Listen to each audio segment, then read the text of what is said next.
دیکھیے نظام سے ظاہر مطمئن تو کوئی بھی نہیں ہے، خود نظام چلانے والے بھی مطمئن نہیں ہیں، ٹھیک ہے، اس میں تو دو رائے نہیں ہو سکتی نا، ہمارے سامنے ہی ہے، ہر شعبے میں ہم فیلیئرز بنتے چلے جا رہے ہیں، ناکام نظر آ رہے ہیں۔ لیکن میں ایک بات کروں گا، اس کو عجیب نہ جانیے گا، اگر آپ 1947 سے لے کے آج تک اگر تمام شعبوں کو دیکھیں تو ایک ایسا صرف شعبہ مجھے نظر آتا ہے جس میں واقعتاً ترقی اور بہتری اور وسعت آئی ہے،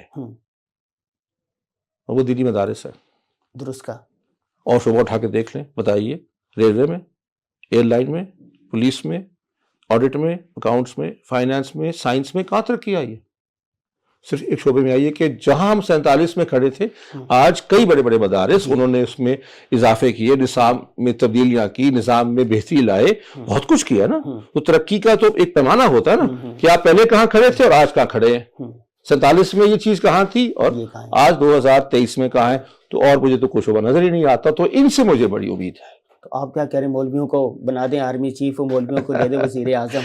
نہیں، یہ ہمیں کوئی یہ کام مولویوں کا ہے بھی نہیں، وہ اسپیشلائز لوگ ہیں۔ دیکھیں اسپیشلائز لوگ ہوتے ہیں، ان کو کوئی ضرورت نہیں ڈاکٹر بننے، انجینئر اور بننے کی، لیکن رہنمائی، سوشل لیڈرشپ، معاشرے میں قیادت اور رہنمائی ان کا کام ہے۔